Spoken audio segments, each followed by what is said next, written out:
Hey, fourth grade, it is the night after the DLA, and I'm at home, and I'm not sure I'm going to have much voice at all tomorrow.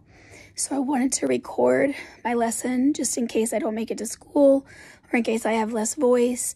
So I just have to go through the lesson one time. But I wanted to let you all know I am so very proud of you for these DLA scores. They are phenomenal. Absolutely the best that I've ever had in my 20 years of teaching. You guys really worked hard. You studied. You listened in class. You did your work. You tried your best yesterday, and I thank you so very much. We look phenomenal.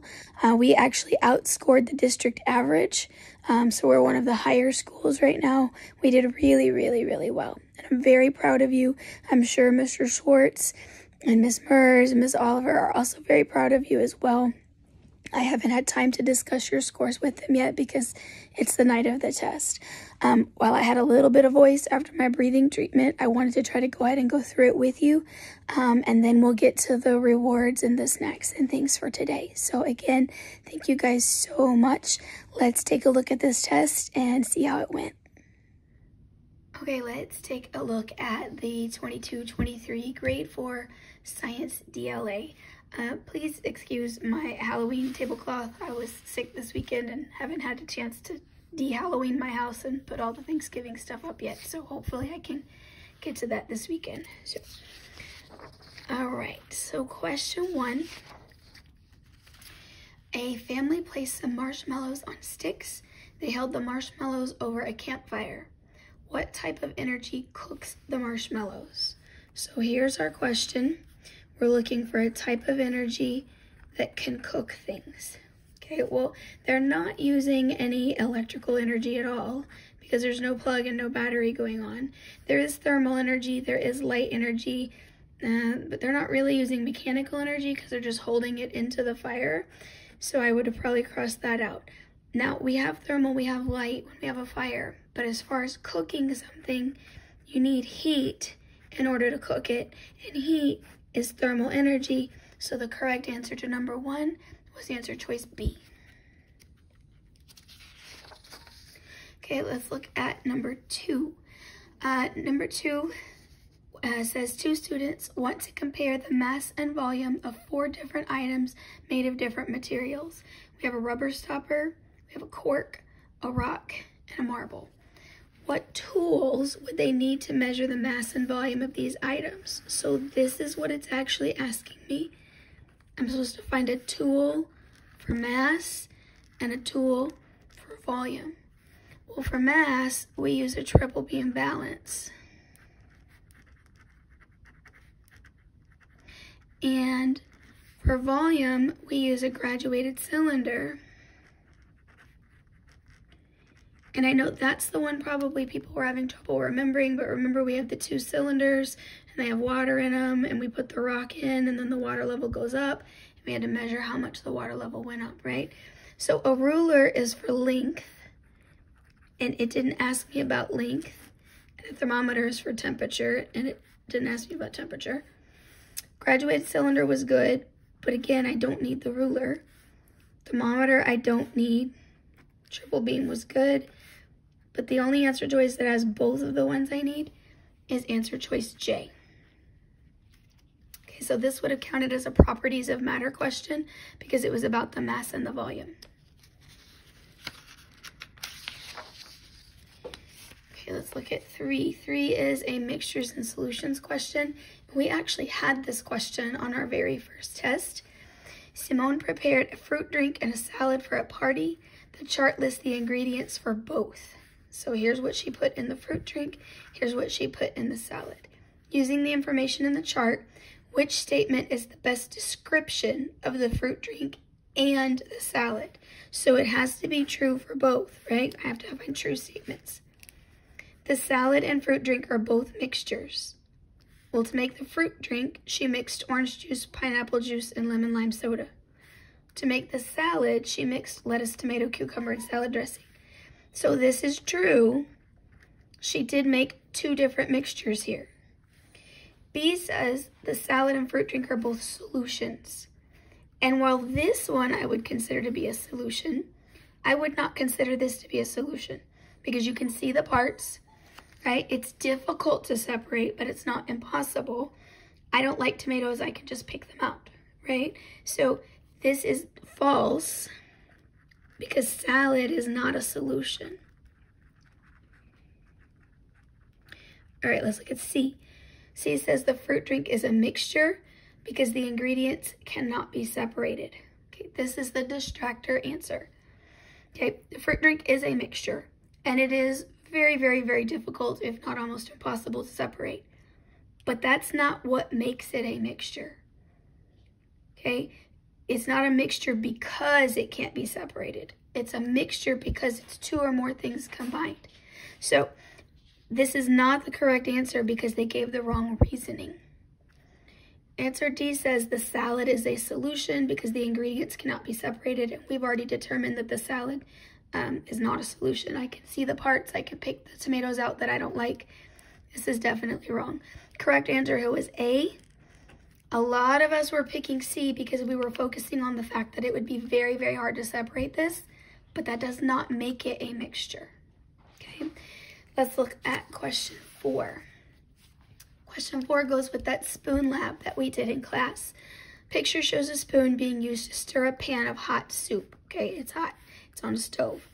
Which of the following spoon handles would get hot the quickest? If it's going to get hot, it's a conductor of thermal energy. And they counted this as an insulator's conductor's question. Okay, so the spoon they showed us, we don't really know which one it is. We have to sit here and go through and think. They're asking which one got hot the quickest. In class, we tested metal, plastic, and wood. We put them all in the beaker of hot water, and the metal spoon got the hottest the quickest. We also watched the YouTube video with the butter experiment with the beads.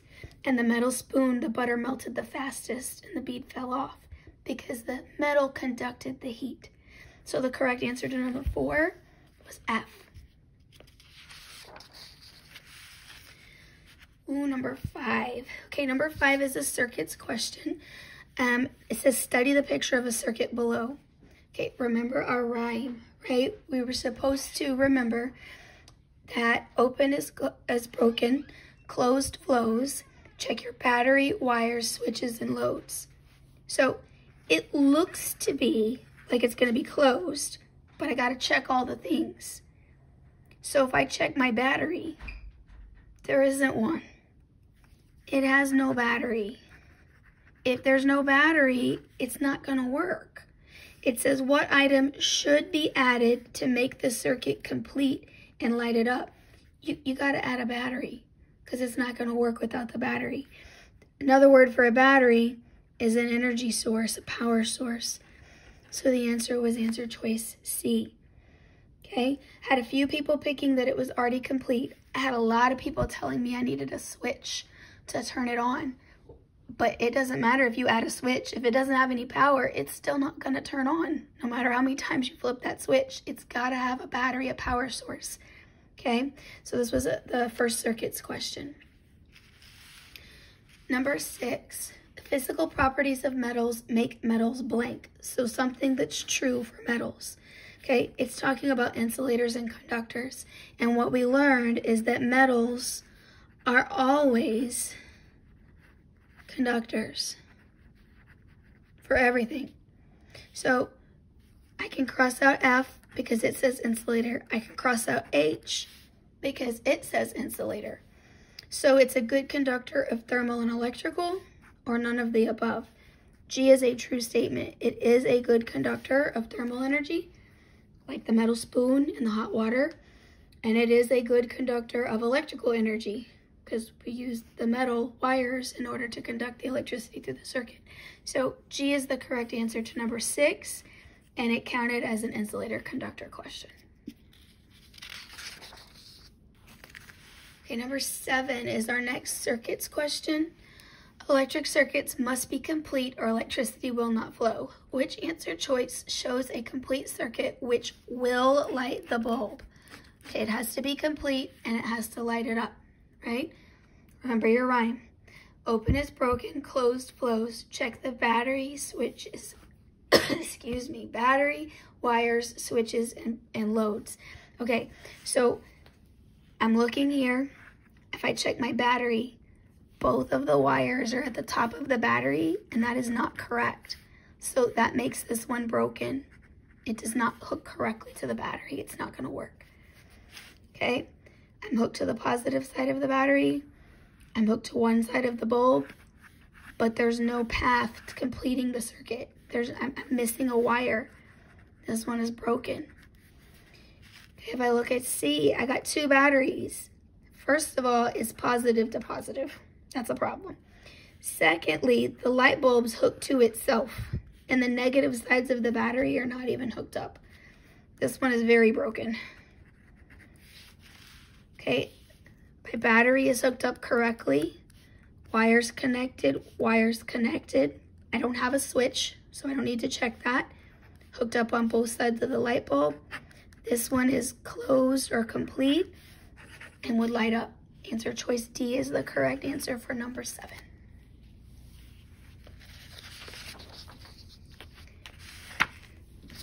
Okay, number 8. Student investigated what happens when different substances are added to water, and the table shows the results. Okay, and some of you got so hung up on the table, you forgot to look at what it was asking you. It's asking which substance dissolves in water. Remember, when it dissolves, that's when it goes into a solution. It seems to disappear, but it's actually still there. It just spreads out in very, very small particles. Black pepper floats. So we see it, it's definitely there. Flour makes a paste. Sand sinks to the bottom, and salt seems to disappear. So the one that dissolves, and you know that salt dissolves in water, that's how you make salt water. The correct answer was J. I had multiple people picking flour, and in their reasoning, they were writing that this doesn't really happen. Okay, but you can actually make like a paste. That's how we make paper mache, right? With flour and water. So don't argue with them about, unless it says which is incorrect, right? They weren't saying something up here was wrong. What they were asking is which one of these things would dissolve. You didn't even need the chart. You know salt dissolves in water. Okay. This would have been a mixtures and solutions question. Number 9, again with the table, right? And it got confusing for some people. Martina likes to heat her soup for lunch, yet when she opens the door to the microwave, she finds the bowl too hot to touch. She wants to invent a holder for the bottom of the bowl that will allow her to remove the bowl without burning her fingers. The table lists objects that are conductors or insulators. Which list contains objects she could use to make her bowl holder? Okay. If she's making a bowl holder and she does not want to burn her fingers, it needs to be made of insulators. Guys, really all this question is asking is which of these are insulators. Okay, this is the insulator conductor question. So then we're just matching, right? Aluminum is a metal. Metal's always a conductor, right? Iron is a metal. That's always a conductor. Copper is a metal. That's always a conductor. Get my metals out of the way first. That takes out 3 of the choices. The answer had to be answer choice B. Okay, you can't put metal in the microwave. It will spark and catch on fire. So you can't put aluminum, iron, or copper as a bowl holder to put in the microwave. Okay, B was the correct answer there. But the people who were missing this, they weren't understanding that it was just asking you which are insulators. That's really all it wanted. Okay, I'm gonna have to pause this and take a break for just a minute for my voice. I'll be right back. Okay guys, let's try again. So number 10, this was one of the most missed questions on the test. Okay, I think there were only 2 other ones that were missed as much. Number 10 says, carefully read the information about matter X, Y, and Z. Okay, they're all inside of a balloon. So they all can fit in different balloons. When matter X is removed from the balloon and put in a box, its shape stays the same. Okay, so X has a shape.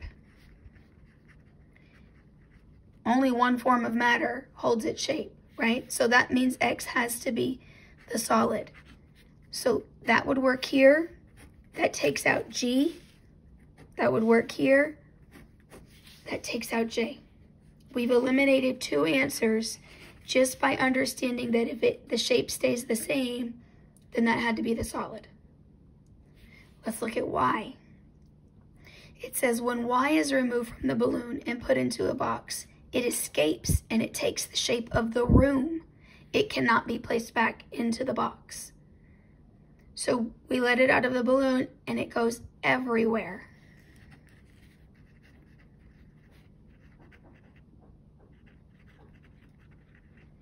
In the room. Okay, now that should, oops, sorry, I bumped the camera. That should have been enough to give it to you, but let's check box or matter Z. When matter Z is removed from the balloon and put into a box, it takes the shape of the box, but it will stay in the box. Okay, takes shape of the box. Okay, so based on the clues that they gave us, okay, the one that can go all over the room should have been the gas, and the one that just stayed in the box but took the shape of the box, it should have been F. Okay, F should have been the answer. You really just got to go one clue at a time and eliminate what you can on these. Okay, this was the properties of matter question as well. 11 is one of the other questions that was very highly missed. And I'm sad that it was highly missed because you knew this, but you didn't read the question very carefully.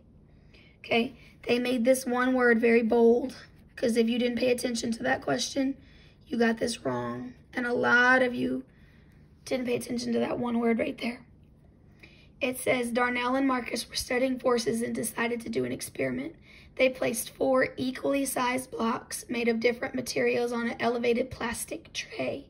They watched the blocks move down the tray.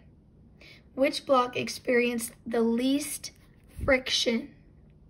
Okay, friction slows things down, right? But the least friction. So if this slows things down, which one would be least slow to go down the tray? Quite a few of you put the sandpaper is rough and won't move.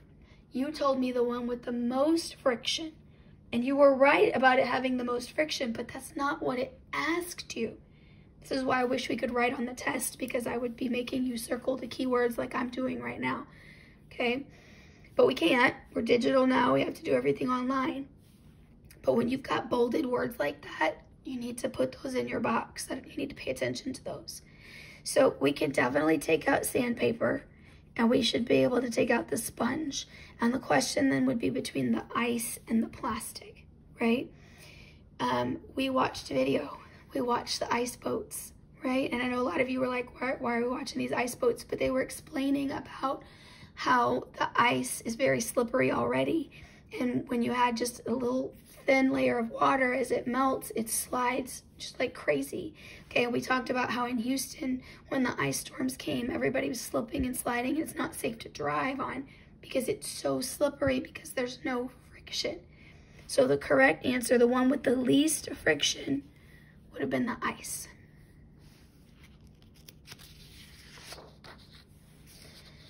All right, this is the last bad question. All 3 of the hard ones were right together, I guess. I understand why this question was hard. This would have been difficult for you to answer based on everything we did in class. Students are investigating force. The masses they use begin at rest on the ramp. Okay, well, we didn't call them masses. We would have called them weights, but that's it. It's a bunch of mass. It's a bunch of weight, right? It's laying on the ramp. It's resting. So it's just laying there. They're going to use a spring scale, and they're going to pull it up the ramp. And remember, the spring scale will measure how much force it takes to move the mass up the ramp. They want us to reduce the amount of force needed to move the mass. Okay, reduce means to make less.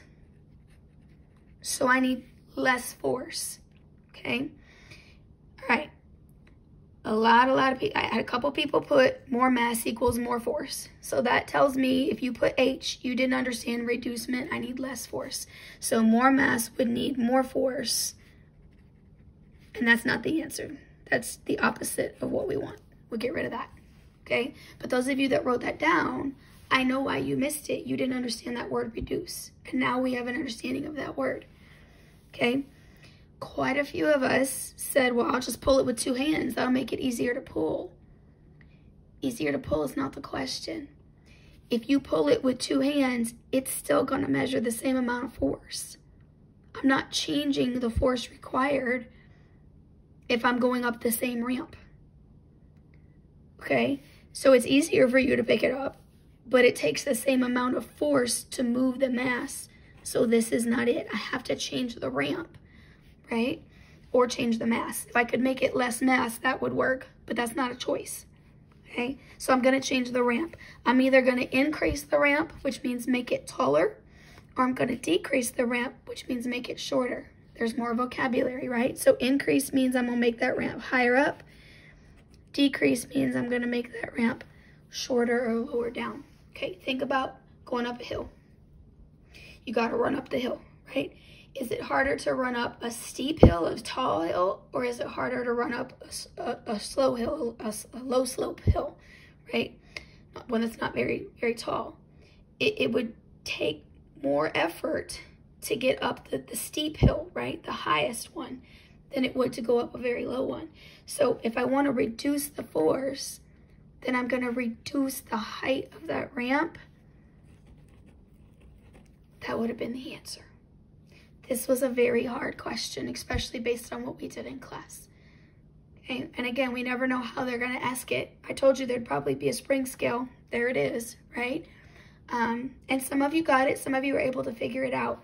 But a lot of us got caught up here on these, which were not the right answer at all.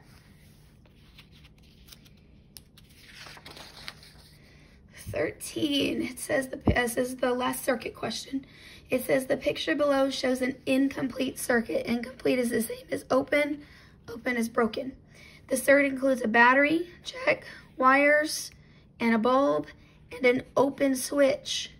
They told you it's open. Open is broken. How could the student make it complete?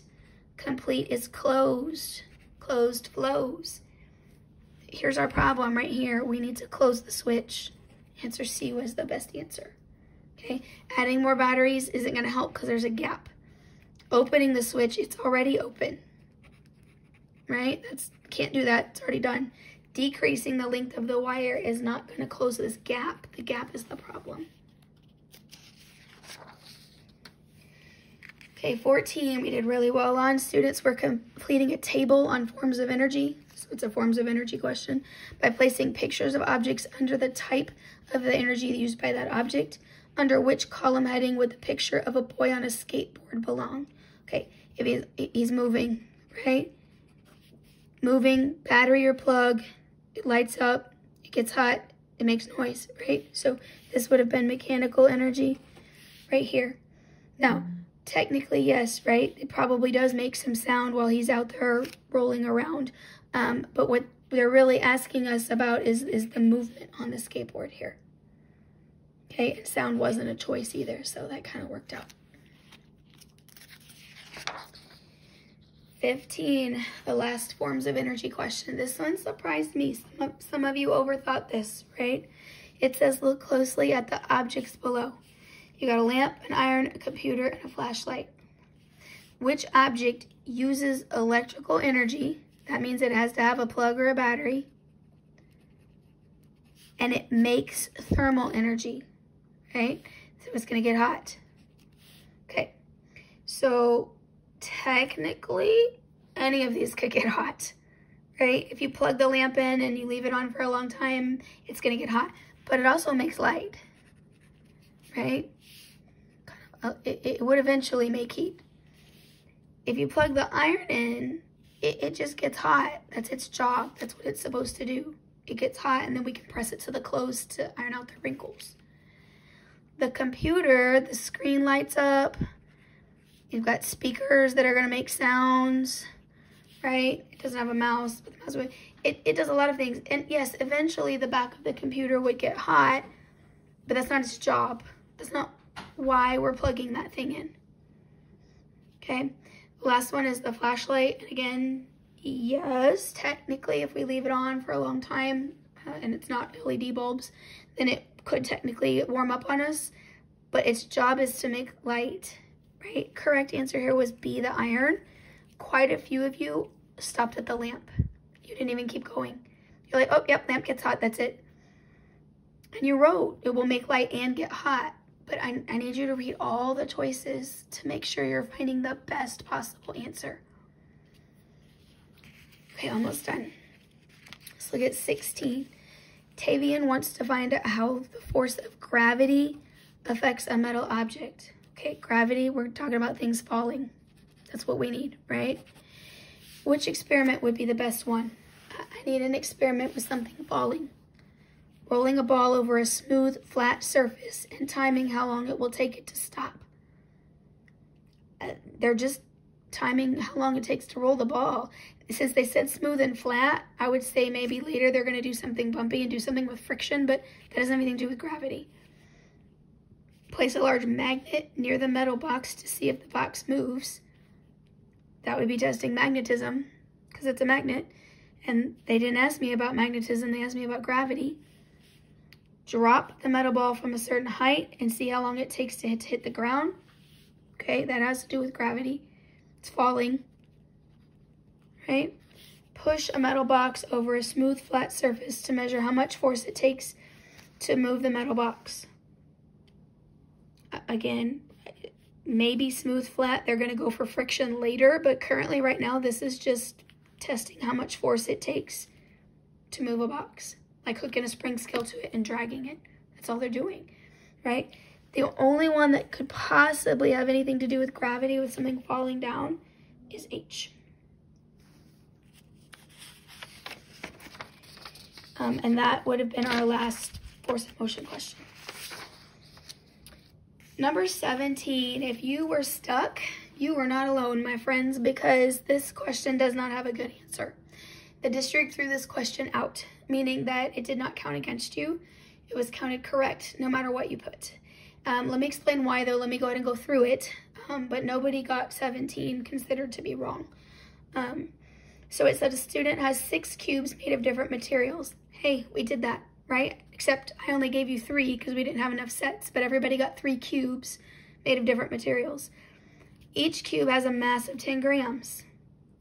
The cubes are sorted into 2 groups using one physical property. Okay? If they all have a mass of 10 grams, we are not sorting by mass, right? They're all 10 grams. I need to put something under this. I'm going to poke a hole in the paper. Sorry, hold on. Okay, there we go. They're all 10 grams. So I didn't make sorting by mass. That doesn't make sense, right? Okay? So I'm trying to figure out the physical property. This was supposed to be a physical properties question that they used to sort these cubes. Okay, so if we go with magnetism, right? Glass is not magnetic. Rubber is not magnetic. Wood is not magnetic. Steel is magnetic, but copper is not magnetic. Copper is what pennies are made out of. Pennies are not magnetic. Nickel, the actual metal, not the money, is magnetic. But again, that doesn't work because copper's in the wrong place. State of matter, they're all cubes. Every one of them is a cube. If it's a cube, it's a solid. So that's definitely not it, right? Ability to sink or float. Well, the metal ones over here would all sink, right? No problem there. All of our metal cubes sunk. The wood cube almost certainly would float. There's a few types of wood that are more dense than water. Remember I gave you one in your group, right? So you had a wooden cube that was confusing for some of you. The rubber, depends on how dense the rubber is. Probably it would float, but it could sink.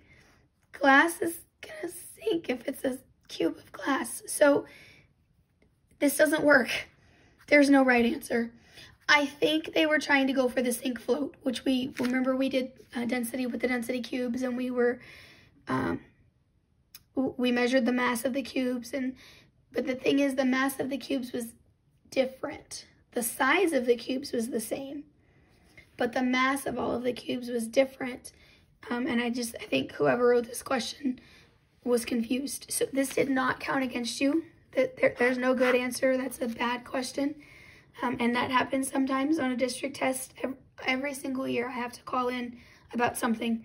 And they caught this before I called them about it. And it was already counted as a 0 score yesterday. It was 0 weighted, so it did not count against you.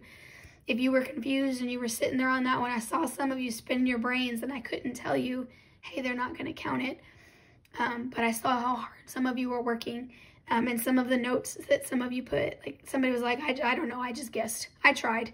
And like, you were honest. Like you totally, you reasoned it out. Like I appreciate that. But that was not your fault or my fault. That was a district error there. And so that's why on your properties of matter graph, it's 100, a 50, or a 0, right? There was only 2 questions. So you got both of them, you got half of them, or you got none of them, because they threw this one out. Okay, last question. During science class, students combine various materials to create mixtures. So we're making a mixture here. They also took notes on a special type of mixture called a solution. They recorded it below. So this is the mixture solutions question. Here's what they figured out. Solutions appear to be one substance, but it's actually more than one substance. Solutions can be separated by evaporation. Remember, we put all those Petri dishes in the window and we evaporated out the honey water and the tea and the sugar water and the salt water and the Kool-Aid and something else I can't remember right now. We did a lot of different things that we were evaporating over there, right? It will not settle or change over time, and the particles are distributed evenly throughout. They want to know which mixture is also a solution. Okay, solutions, something has to dissolve. It has to fit what it says right here, okay?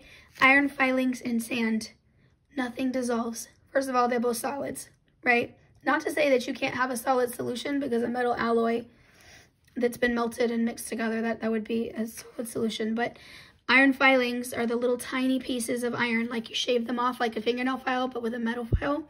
And sand is little rocks, and we can see the parts and we can separate it, and it's just a mixture. Sugar mixed with salt, a super difficult mixture, but still a mixture. Okay, it's still 2 little solids together, nothing dissolved, right? If we had a microscope, you can tell the difference between a sugar particle and a salt particle. They don't look the same under the microscope. Okay, water mixed with sand. The sand is going to sink, so it's not evenly distributed, and it doesn't appear as one thing. Okay, I can separate it with evaporation, but it's going to settle. It's going to, all the sand, even if I stir it up and make it kind of sort of mixed together, the sand is going to sink and settle to the bottom. Water mixed with sugar. Sugar dissolves. You should make sugar water, right? Like we did in the window, and then you can get that back. Okay, so let's talk about these graphs before I get off this video. I still have a tiny bit of voice, right? The graph, I know this is a big piece of paper. I didn't bring any of them home when I made them at school today, but when you're looking at your graph, there was only 3 of each type. So, except for properties. But they did 3 of everything else. So it would be 100, a 67, a 33, or a 0.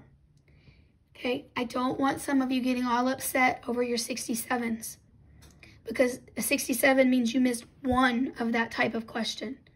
It hits hard because there weren't very many questions like that. Okay, but that doesn't mean that you fail whatever you got the 67 in.